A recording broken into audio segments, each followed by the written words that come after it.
On the 19th of December, Daniel, a young man from Kara village, drove his car along the dusty road that led back to his hometown. Beside him sat his new wife, Amora, whom he had married in court just 4 months earlier. He was excited. He hadn't been home in almost 15 years, and this trip was meant to be a joyful Christmas visit and an opportunity for his parents to finally meet his bride. As they approached the signpost that read, "Welcome to Nkara village," Daniel slowed the car. Right in the middle of the narrow road stood 3 old women, each carrying a pot of food on her head. They didn't shift, didn't even glance at the oncoming vehicle. Why are they standing in the middle of the road and not giving way? Daniel muttered, surprised. Amora stared too. This is strange. When they got closer, Daniel blared the horn several times, but the women didn't move an inch. Annoyed, he parked the car and stepped out, Amora following, equally irritated.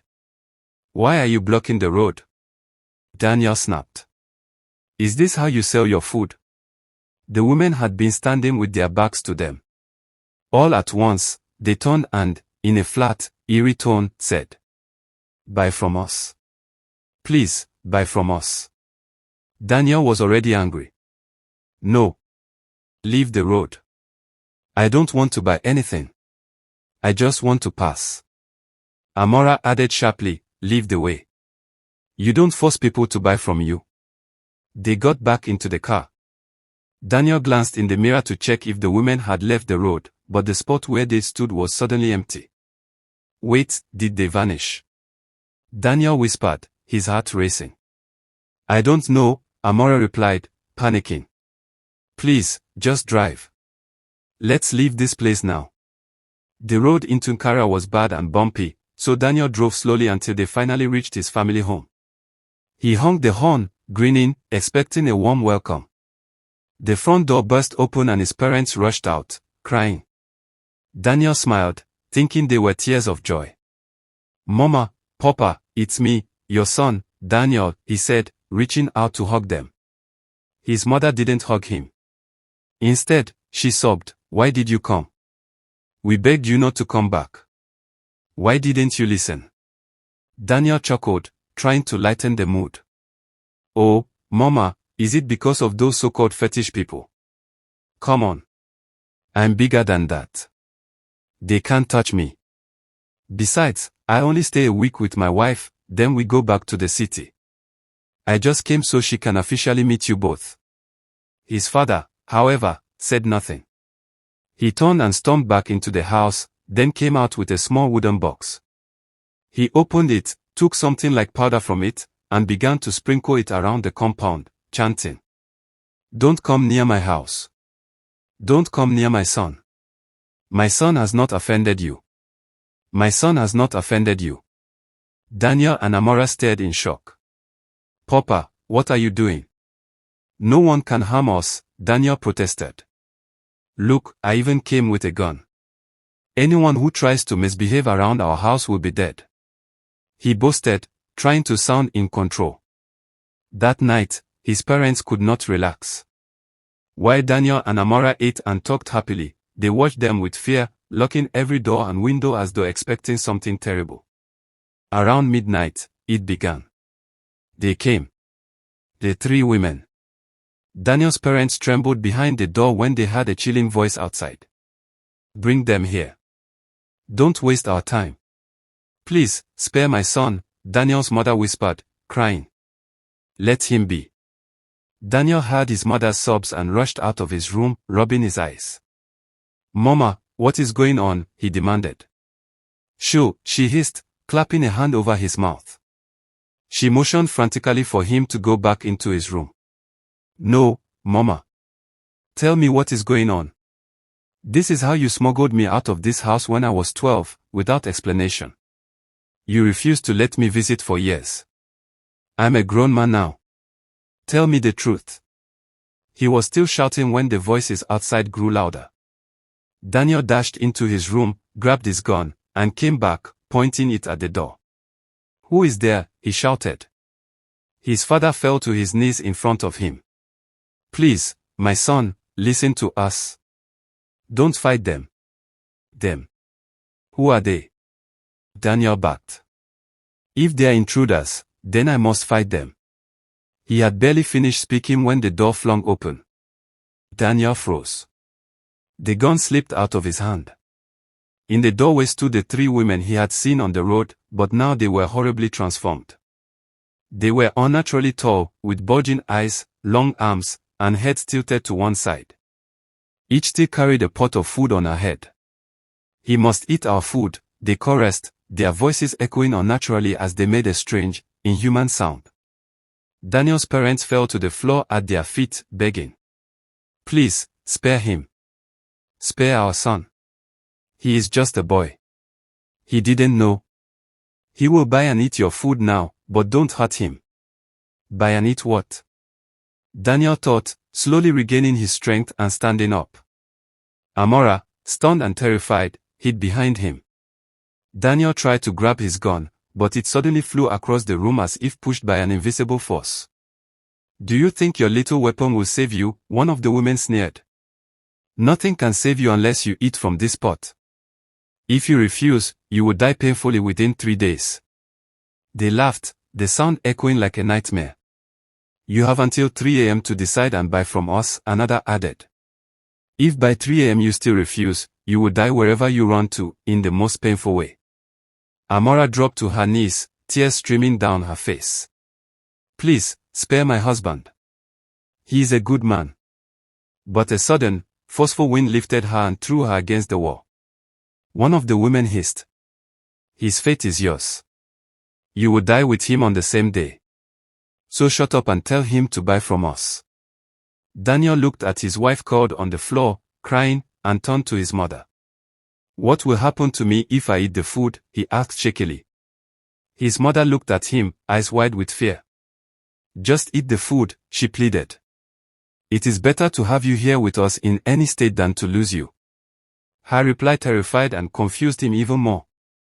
"I said, what will happen if I eat it?" he pressed. One of the women stepped forward and lowered her pot.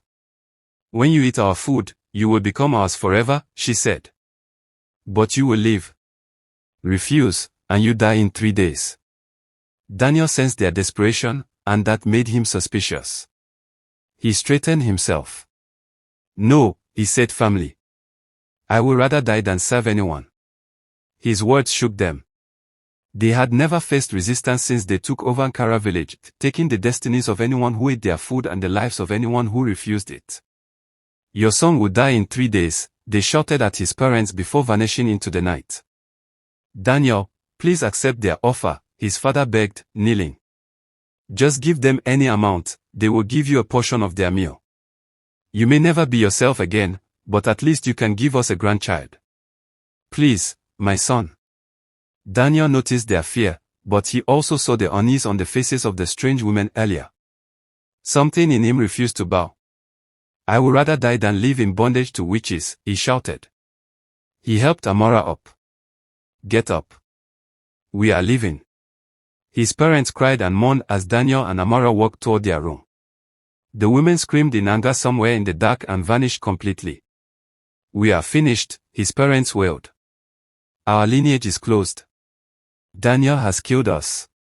In desperation, they rushed to Daniel's door, locked it from the outside, and shouted, "We will not let you go. You must do as we say." Daniel pulled at the handle. "Open this door," he cried. From outside, his parents spoke through tears.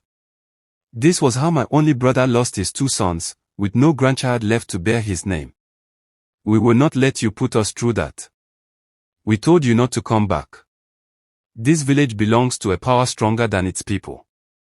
Any son or daughter of Kara who steps here either becomes their slave or a corpse." Daniel shouted from inside, "How can a whole village allow this?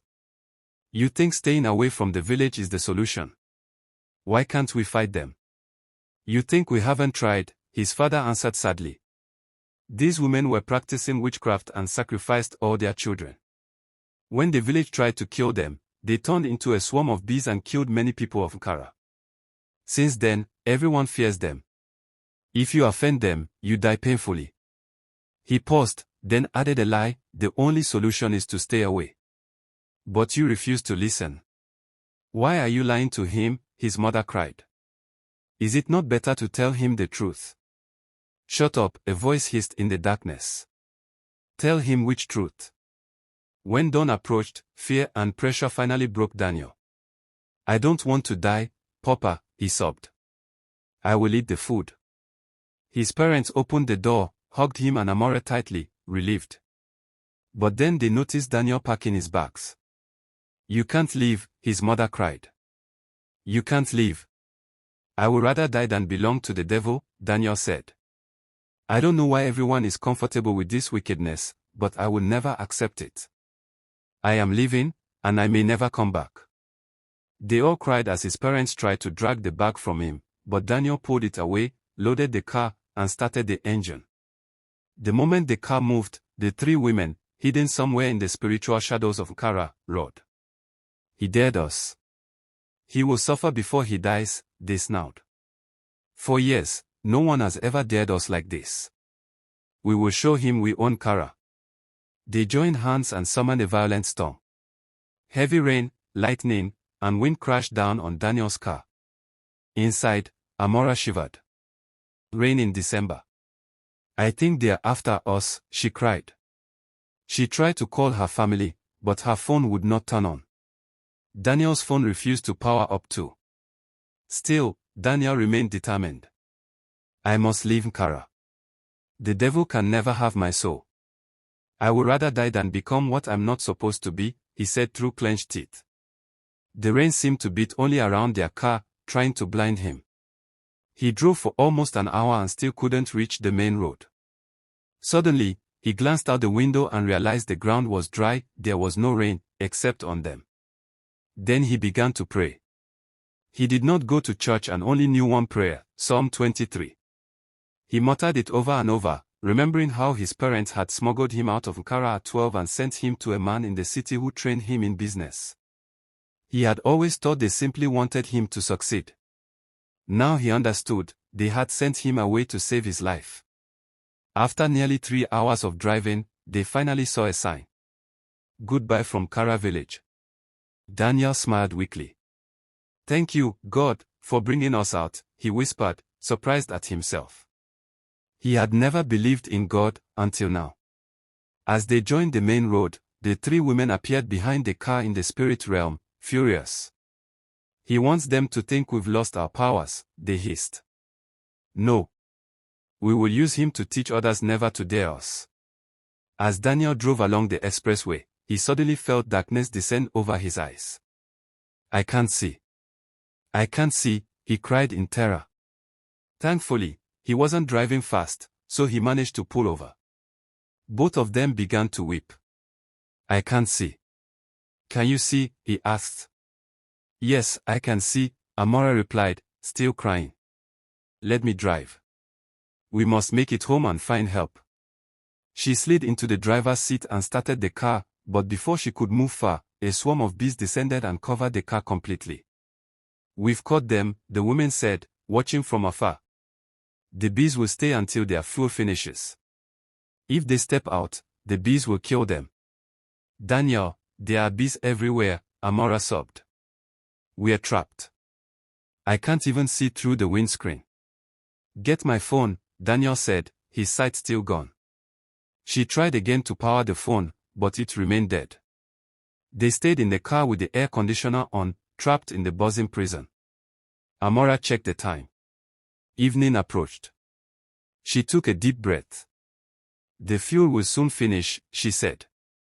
If it does, we'll have to open the windows, and the bees will kill us. It's better we try and drive slowly by the side and see how far we can go while we still have fuel. Are the bees gone? Daniel asked loudly. No, she replied. But we must try. She drove slowly, barely moving, while the bees clung to the car like a living cloud. After some minutes, they heard distant shouting. Stop. Stop. They didn't know the voices were calling them. Then came the crash. A bus slammed into their car. They had unknowingly been crossing the road in the wrong direction because Amora couldn't see properly through the bees. Everything went black. They woke up in a hospital. Meanwhile, back in Kara, The three women had locked Daniel's parents inside their house, accusing them of allowing their son to disobey. Both of you will remain here until he dies, they had said. In the hospital ward, Daniel lay blind on one bed, Amora injured on another. Are we dead? Daniel whispered. I don't know, Amora said weakly. I think we're in a hospital. They're awake, a nurse said, entering. Soon nurses and a doctor surrounded them. They made it, the doctor said. I knew they would. Their injuries weren't too serious. Let's check their vitals again. After they were examined and stabilized, the nurses began to leave. Amora grabbed one nurse's arm. What date is today? She asked. Today is the 23rd of December, the nurse replied. Amora froze. Today is the last day, she breathed. The third day. That night, around 11 p.m., the hospital was quiet. Amora lay wide awake, heart pounding, expecting the worst. Daniel was still blind beside her. Then they came. A swarm of bees smashed through the glass window, filling the room with a loud, menacing buzz. The air vibrated with their wings. Amora didn't know what drove her, but suddenly she was on her feet, standing between the bees and her helpless husband. I will not let you kill him, she shouted. To her surprise, the bees recoiled. They buzzed furiously but did not touch her. Then she understood. All around the hospital ward, crucifixes were hung on the walls, shining faint reflections of light. The bees could not cross the invisible barrier created by the crosses. No. If we fail to kill them tonight, we will never be able to kill them again, Amora heard the women's voices echoing through the swarm. One bee pushed forward, forcing itself through the glowing light and flying toward her, but Daniel suddenly swung his arm, striking it down. The moment it hit the ground, it screamed like a human before fading away.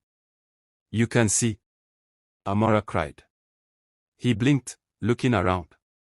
His sight had returned. They hugged in relief. Daniel climbed onto the bed, took down one of the small crosses from the wall, stood facing the swarm, and lifted the cross. God, forgive me for being far from you, he said. And thank you for saving me even when I didn't believe you exist. The bees roared louder, but the closer they buzzed, the more they trembled. They kept buzzing angrily until dawn, and then vanished. The glass, Kito crouched, clutching his palm wine gourd, and waited. Minutes passed. Then he saw her.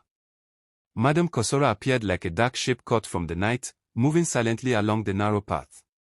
The iron pot on her head gleamed faintly, as if something inside it was reflecting a light that wasn't there. She reached the riverbank, set the pot on the polished stone, and knelt.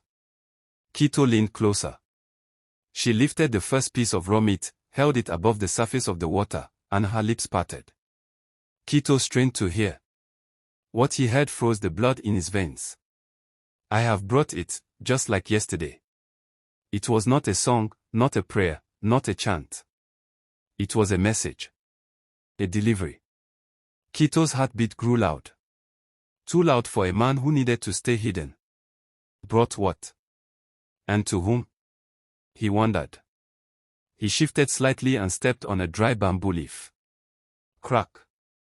The sound was subtle, but in the silence of Nduka stream, it was thunder. Madame Kosora stopped. The river stopped. Even the night seemed to stop. Kito swallowed hard. Then the river made a sound. Not a splash. Not a wave. A breath. A long, heavy, underwater breath, like something huge was exhaling from deep below. The surface rippled in angry, deliberate circles, even though not a single breeze touched the water. Madame Kosora did not look at the river. She turned her head slowly, deliberately. Her eyes moved straight toward the bamboo cluster where Kito tried to hide.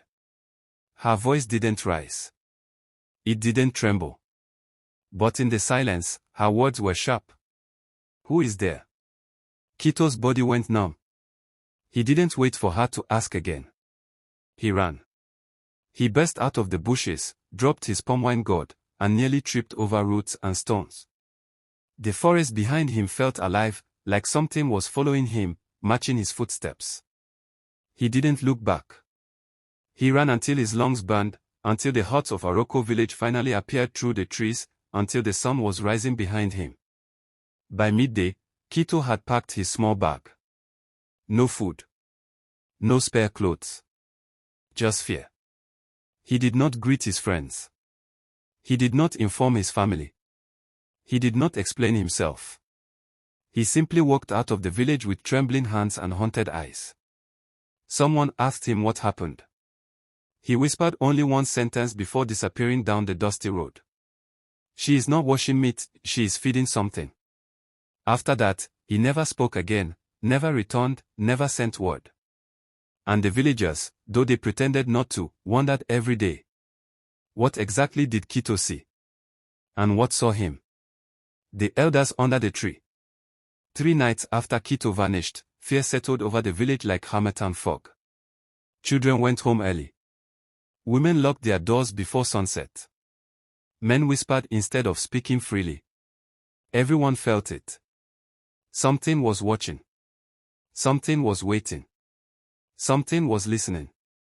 Under the ancient kapok tree in the center of Aroko village, the elders gathered. The wind didn't move. The leaves didn't rustle. Even the moon hid behind clouds. Their faces were gray with age, but that evening they looked even older, as if fear had fast-forwarded their lives. Elder Boko cleared his throat. This woman, we cannot continue to pretend we see nothing. Another elder leaned forward, his voice shaking. The boy who followed her is gone. 2 other men from this village left after seeing her the stream. That is not ordinary. The oldest of them, Baba Jiro, pressed his trembling hand on his walking stick. Enduka stream has never been a normal place. Our fathers warned us, he said, his voice shaking not from age, but from dread. Something dwells there. Something eats there. Something old. The elders gasped softly, eyes darting around as if the shadows were listening. Meanwhile, in Madame Kosora's restaurant, a single fire burned beneath her huge pot. The aroma seeped through cracks in the walls and curled around the village like invisible fingers. People walking past her door paused mid-step. Some swallowed hard.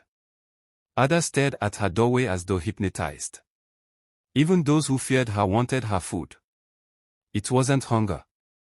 It wasn't craving. It was a pull. A force. A whisper. Madame Kosora stirred the pot slowly, a faint, unreadable smile forming at the corners of her lips. Not joy. Not pride.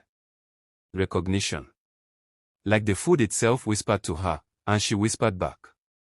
The pot bubbled once, not like boiling water, but like something inside was answering. Back under the kapok tree, Elder Boko's voice dropped. We must confront her before someone else disappears.